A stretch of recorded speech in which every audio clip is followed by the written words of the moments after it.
Olá pessoal, tudo bem? Sejam muito bem-vindos à nossa nona aula da disciplina de máquinas térmicas. E hoje nós vamos falar um pouquinho a respeito da análise da massa e da energia em volumes de controle. Dando início então à nossa aula de número 9, nós vamos fazer uma análise do que seria o princípio de conservação de energia para volumes de controle. Tá? Então, nós vamos relembrar de aulas anteriores o esquema que nós temos aqui de um sistema que possibilita tanto a entrada e saída de massa. Esse sistema ele pode estar elevado com relação ao plano de referência e ele também pode estar em movimento. Tá? Ele pode ter uma movimentação também com relação ao plano de referência. E aqui o que surge, diferente lá do que a gente viu na aula passada, de sistema fechado, surge a possibilidade de entrada e saída de massa, né? De matéria, quantidade de matéria. E essa matéria ela pode carregar consigo, né, energia, né, na forma aí de energia interna, né, e também trabalho de escoamento, que nós vamos ver hoje, e também energia potencial e energia cinética. Por que energia potencial e energia cinética? Aqui nós temos um exemplo disso. Nós temos uma entrada com uma altura superior à saída. Então essa massa ela vai entrar com uma energia superior, na energia potencial, né, superior à saída. Se nós tivermos também diferença nas áreas, né, no diâmetro da tubulação, a gente também pode estar experimentando uma diferença de velocidade, tanto na entrada quanto na saída.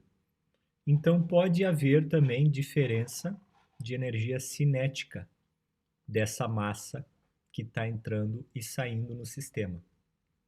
Tá? Então essa é a grande diferença de sistemas fechados. Um reator nuclear é um grande exemplo, né, de um sistema contendo inúmeros dispositivos de volume de controle. Se nós observarmos no modo geral, né, um reator nuclear, que tem a finalidade, né, cuja finalidade seja geração de energia elétrica, né, através da movimentação aqui, ó, da turbina, movimentando aqui um gerador. Se a gente fazer uma análise macro, né, a gente percebe que o sistema ele é fechado. Mas se nós analisarmos individualmente os dispositivos, uma bomba, uma turbina, o sistema aqui ó, de resfriamento, são dispositivos que operam em volume de controle. Tá? Por quê? Porque eles têm a possibilidade de permitir a entrada e saída de matéria. Vamos pensar aqui no funcionamento deste reator nuclear. Né? Então a gente tem aqui o núcleo do reator, tá? E ali está ocorrendo uma fissão nuclear. Tá?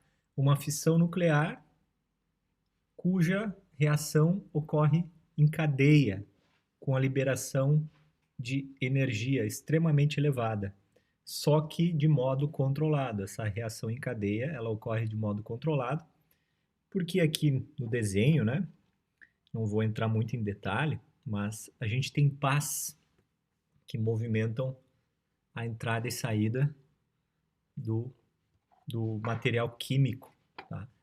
Para promover um controle dessa reação em cadeia. Tá? E essa alta liberação de energia, essa energia que está circulando aqui, ó, ela promove o aquecimento da água, tá? Neste outro vaso. Tá? Então a gente tem a água que passa de um estado de líquido para um estado de vapor superaquecido. Tá? Até chegar aqui na turbina e promover a conversão, né, desta energia para energia elétrica. Tá? Então, individualmente, a gente tem aqui dispositivos, que a gente vai entrar em detalhes desses dispositivos, de cada um deles na próxima aula, aonde esses dispositivos proporcionam a entrada e saída, então, de matéria. E nós vamos ver também que a maioria desses dispositivos eles têm uma entrada e uma saída apenas, tá?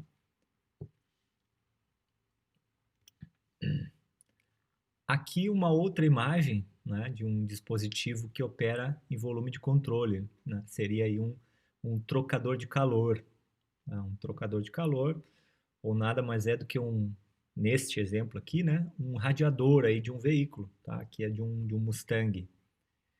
E para promover aí o resfriamento do motor, a gente utiliza esse radiador, tá? Para promover a troca térmica de uma água. Agora eu não sei qual é a entrada e saída, né? Não tem como saber, tá? Mas tem uma entrada e uma saída de água. Essas aletas, elas aumentam a área de contato entre o fluido interno, né, a água, e o externo, que seria o ar. E ainda pode ter uma corrente forçada, pode ter um ventilador, a própria movimentação do veículo, não é? Promove também o resfriamento desse sistema. Tá?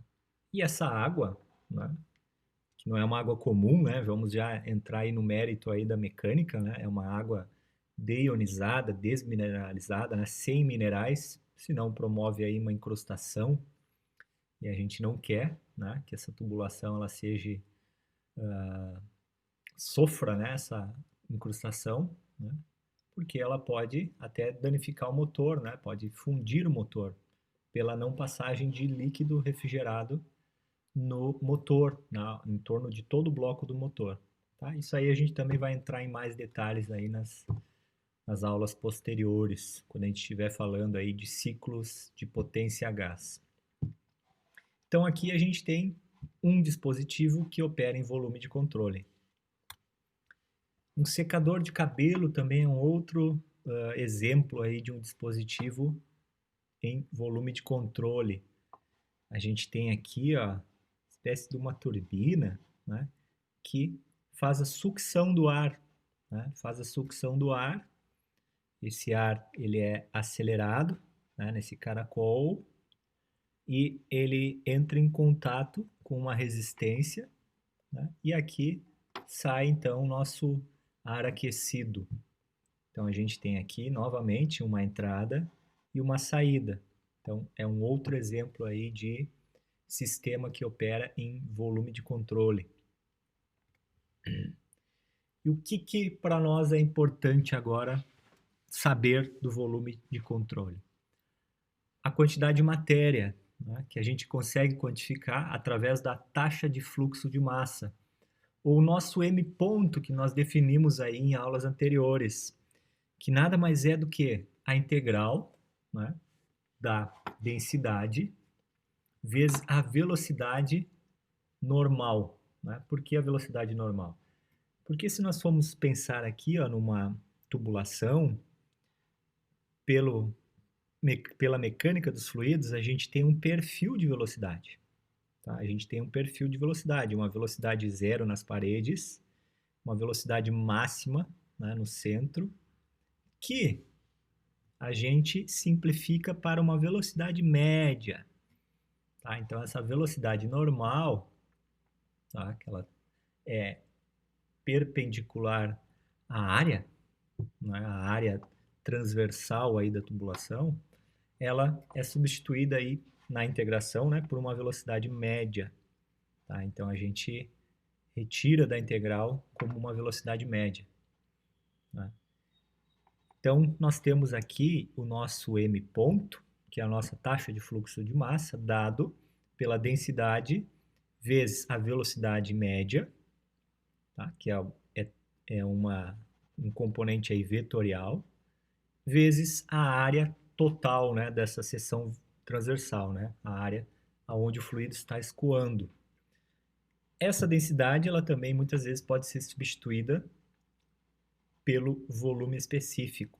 Então, ela seria o inverso do volume específico. Tá?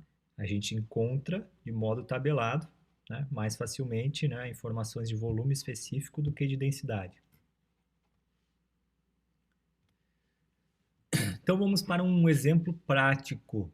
Então, novamente, né, é interessante que vocês deem uma pausa no vídeo e exercitam.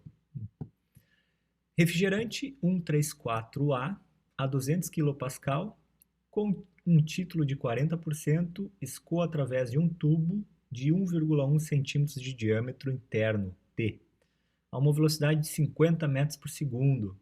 Determine a taxa de fluxo de massa do refrigerante 134A.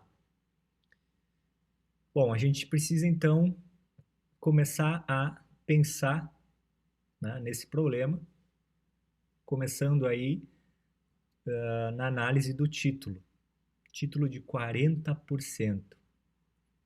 Significa que nós estamos tratando aí de uma mistura de líquido e vapor. Então, a gente vai pegar informações do refrigerante 134 na tabela de líquido e vapor, tá? Com um título aí de 40%. Nós acabamos de definir a taxa de fluxo de massa, tá? Que ela é dado aí pela velocidade, que ela é informada aí, uma velocidade de 50 metros por segundo, pela área, aonde escoa esse fluido, e o inverso do volume específico.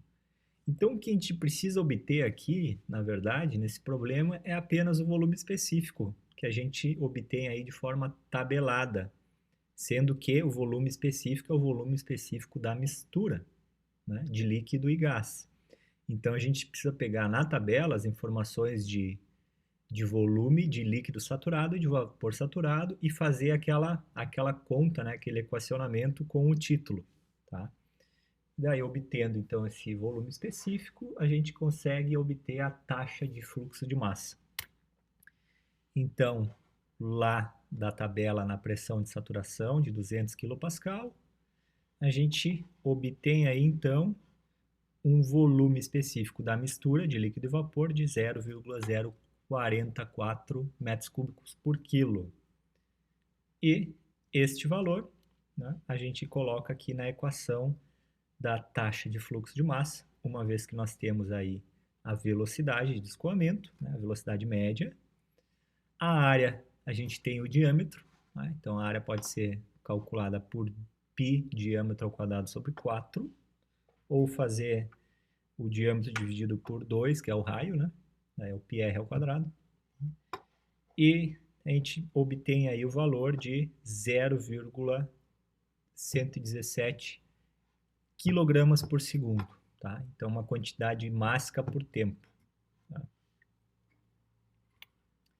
Agora, a gente pode estar mudando essa quantidade mássica por quantidade volumétrica. Tá? Muitas vezes pode ser mais conveniente a gente estar calculando as taxas por meio de fluxo de volume, né? Uma quantidade, principalmente na quantidade de líquido, né? A gente consegue extrair melhor as informações numa quantidade volumétrica. E para isso a gente usa então o nosso V ponto, tá? Que nada mais é do que a taxa de fluxo de volume, que ela é obtida, né, a partir do produto da velocidade, a velocidade média, né, que a gente já está suprimindo aqui da equação, vezes a área da seção de escoamento. E lembrando que tanto a taxa de fluxo de volume quanto a taxa de fluxo de massa, elas têm relações aí parecidas, né? Se a gente colocar o M ponto que a gente conheça, né, e queira obter aí o V ponto, né, taxa de fluxo de volume, eu apenas divido pela densidade. Tá? E se eu quiser o contrário, né, eu quiser saber o M ponto, tendo o V ponto, eu multiplico pelo volume específico. Tá? Então, a gente consegue fazer essa inversão aí de informações. Então vamos aí para um exemplo prático desta taxa de fluxo de volume. Exemplo 9.2. Ar a 100 kPa e 50 graus Celsius escoa através de um tubo com uma taxa de fluxo de volume de 40 metros cúbicos por minuto. Determine o fluxo máximo através da tubulação em quilogramas por segundo. Então agora o que a gente tem aqui? O nosso fluido, ele é ar, né? Então a gente não tem uma mistura, né, de líquido-vapor, né? A gente tem apenas uma fase. Se nós fizermos aquelas análises de fator de compressibilidade, a gente vai chegar na conclusão de que nesta condição de 100 kPa e 50 graus Celsius, o ar ele é considerado um gás ideal. E novamente, o que a gente quer obter aqui? A gente quer obter o volume específico desse ar. Para o quê? Tendo o fluxo máximo, né? Tendo o fluxo de volume de 40 metros cúbicos por minuto, eu consigo inverter, né, com a informação do volume específico, inverter esta informação para fluxo máximo, quantidade de matéria por tempo, tá? E não quantidade de volume por tempo. E como é que a gente obtém aí esse volume específico? Se a gente considerar que ele é um gás ideal, a gente simplesmente usa a equação de estado, né? PV igual a RT. Isolando o V, né, o volume específico, a gente então obtém esse valor, né? Então é o que nós vamos fazer aqui, né? A gente isolou o volume específico, que é a relação entre a constante do gás, a temperatura que foi informada aí no problema, e a pressão que também foi dada. E a gente chega aí então neste volume específico de 0,9270 metros cúbicos por quilograma.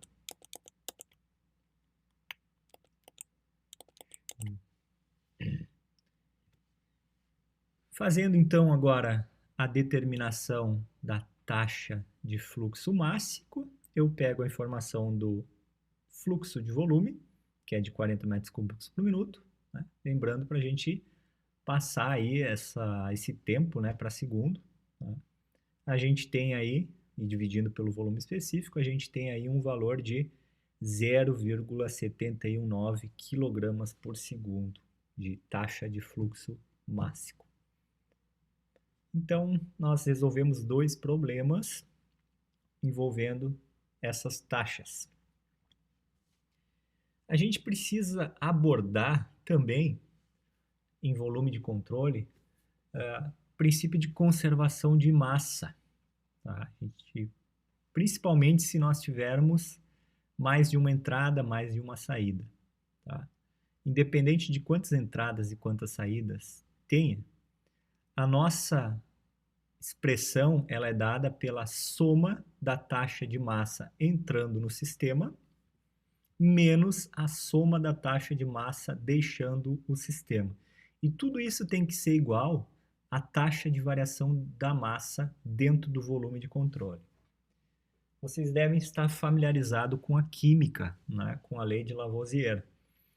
A única coisa que não existe aqui, que não tem existente, é a geração, né? A gente não tem taxa de geração de massa, tá? Por quê?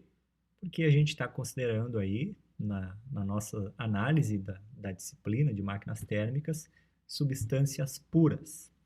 Então, são substâncias que não vão variar a sua quantidade mássica, né?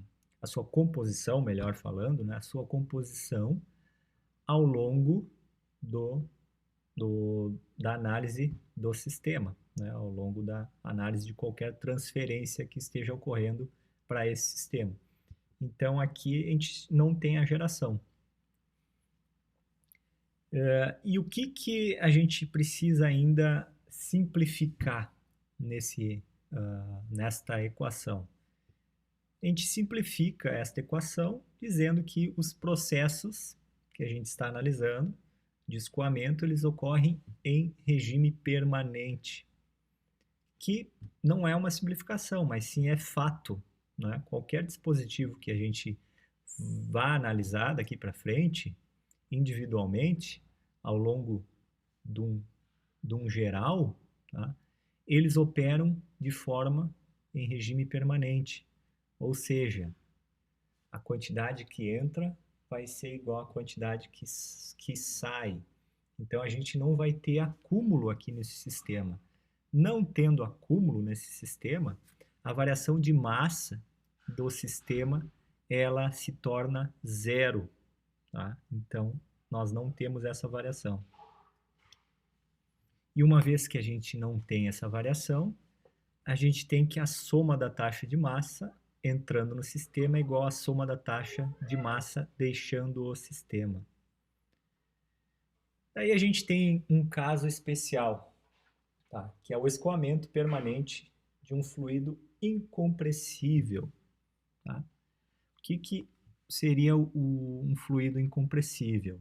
Tá? Se a gente analisar esta igualdade, tá? Considerando aí uma entrada e uma saída, essa taxa de fluxo de massa que entra tem que ser igual à que sai, ou a densidade que entra vezes a vazão volumétrica de entrada é igual à densidade que sai vezes a vazão volumétrica de saída. E se a gente considerar que o fluido é incompressível, a densidade não varia. Tá? Então, obrigatoriamente, a nossa taxa volumétrica, né, o fluxo de volume, da entrada tem que ser igual à da saída. O que pode mudar, então? O que pode mudar nesse termo? As velocidades, né, de entrada e de saída. Por quê? Porque podem mudar as áreas, né, de entrada e de saída. Né? Isso aí a gente consegue imaginar muito bem quando a gente pega uma mangueira, né, e a gente coloca o dedo na ponta aqui dessa mangueira. Então, certamente reduzindo a área, a gente vai estar aumentando a velocidade, tá? De forma que a quantidade volumétrica se mantenha a mesma. Exemplo 9.3, tá? Que envolve aí efeitos de geometria no escoamento do fluido. Um fluido incompressível escoa através do tubo mostrado abaixo. A velocidade na localização 2 é. Então a gente quer saber a velocidade nesta localização, tá? Cujo diâmetro é a metade deste outro diâmetro, né? Ou seja, no ponto de entrada, no ponto 1, o diâmetro é 2 vezes o diâmetro no ponto 2, que é o ponto de saída. Então, como é que a gente calcula a velocidade? Se o líquido ele é incompressível, a densidade na entrada é a mesma da saída. Então, a gente pode utilizar a relação que a gente acabou de ver, né? Cuja velocidade 1 vezes a área 1 é igual à velocidade 2 vezes a área 2.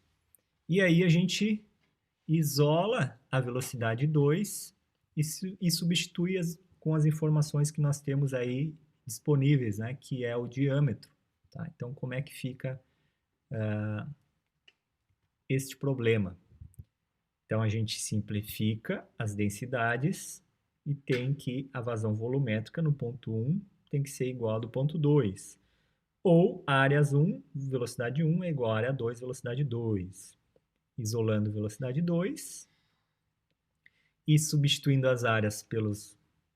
calculando, né, na verdade, né, e tendo a informação de diâmetro, tá?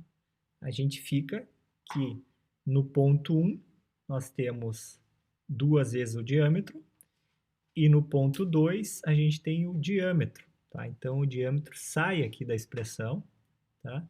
E como resposta a velocidade 2 ela é 4 vezes a velocidade 1. Vamos agora para a definição do trabalho de fluxo e da energia de escoamento de um fluido. Tá? Vamos imaginar aí nosso sistema, volume de controle, com uma entrada e uma saída, e o escoamento de um fluido. Tá? Nós podemos imaginar que o fluido ele está escoando porque existe um pistão empurrando esse fluido. Tá? Esse pistão, né, ele tem uma área, tá? E o que empurra esse fluido é uma força. Tá? E se nós quisermos calcular o trabalho, a gente sabe que, tendo o produto da força e o deslocamento, a gente consegue, então, quantificar a quantidade de trabalho. Só que vamos substituir esse pistão imaginário, tá? Pelas informações que a gente tem mais conveniente para essa situação, tá? Que é pressão e deslocamento de volume. Tá? Como é que a gente chega, então, a esta nova expressão de trabalho? Se a gente pegar a força e o deslocamento e dividir e multiplicar pela área, fazendo força sobre área igual a pressão, e multiplicando a área pelo deslocamento igual a volume, a gente chega então na nossa nova expressão, né, o novo termo, que é chamado aí de trabalho de fluxo, PV. Tá? Uma quantidade aí total de trabalho.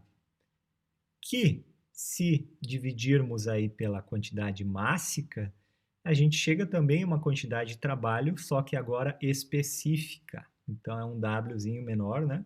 Específico, que é dado pela pressão vezes o volume específico, tá? Onde foi substituído o volume total por massa vezes o volume específico. E nós temos aí agora uma energia total de fluido que escoa pelo nosso volume de controle, que seria a soma do quê?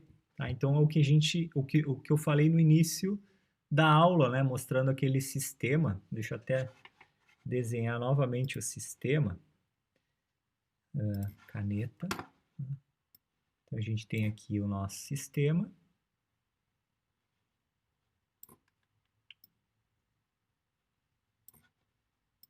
Com entrada e saída. Um sistema de volume de controle, então, que possibilita a entrada e saída de matéria. E essa matéria, então, carrega uma energia total dada pelo quê? Pela soma da energia interna, tá? Mais esse trabalho de escoamento. Então, a gente tem aqui uma soma deste termo, que nada mais é do que a nossa entalpia. E ainda a energia cinética, porque eu posso ter áreas diferentes na entrada e na saída, que vão promover um aumento, uma redução de velocidade do fluido, e energia potencial, né? Porque vai depender muito da altura, tá, desse fluido. E no final, a gente tem aí um transporte de energia dado por esta massa. Tá? Aqui a gente define essa soma total por θ. Tá? E se nós multiplicarmos pela massa, pela quantidade de massa, a gente tem uma energia total de massa. Ou por taxa, tá?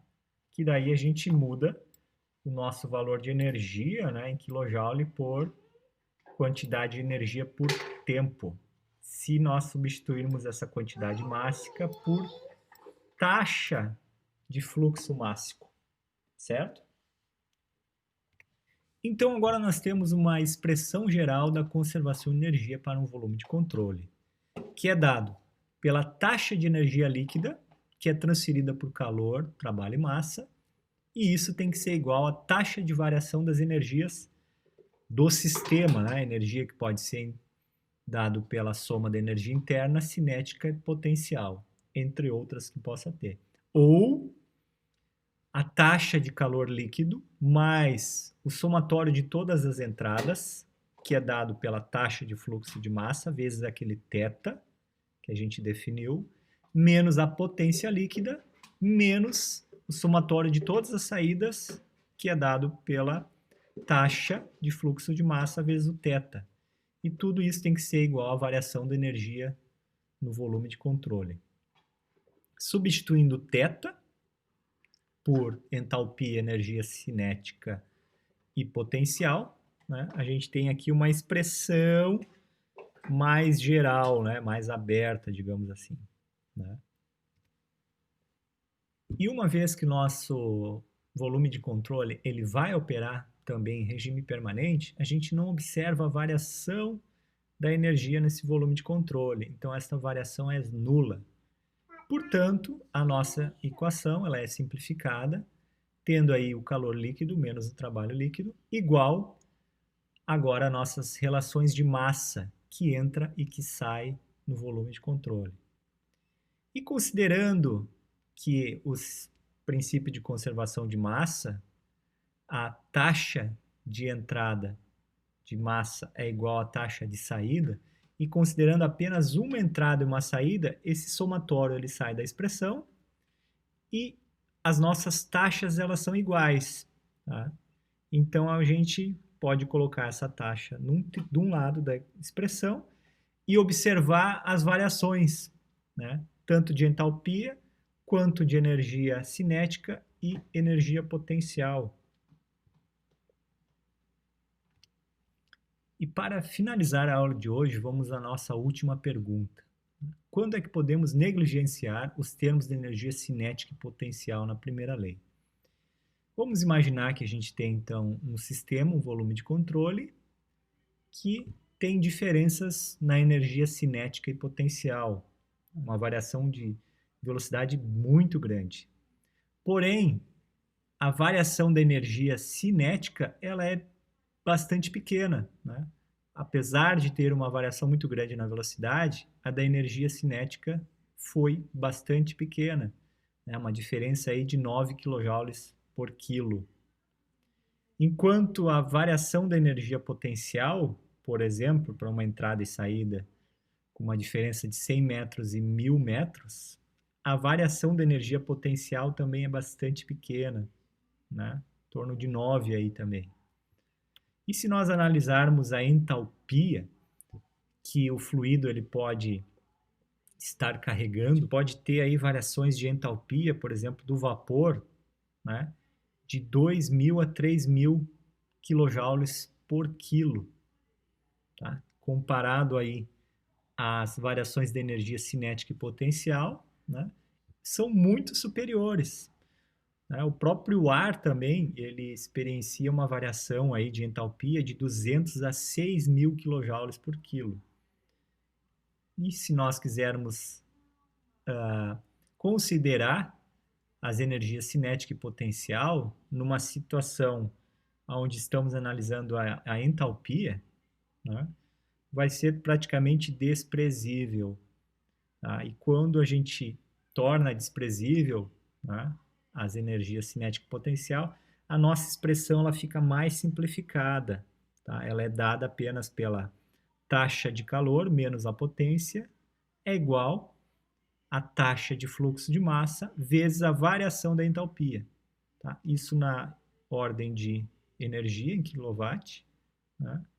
Quantidade de energia por tempo, ou se nós dividirmos todas essas duas expressões aqui pelo m ponto, né, a taxa de fluxo de massa, a gente torna calor na forma especificada e trabalho na forma especificada, dado então pela variação da entalpia. E a expressão fica em kJ por quilo.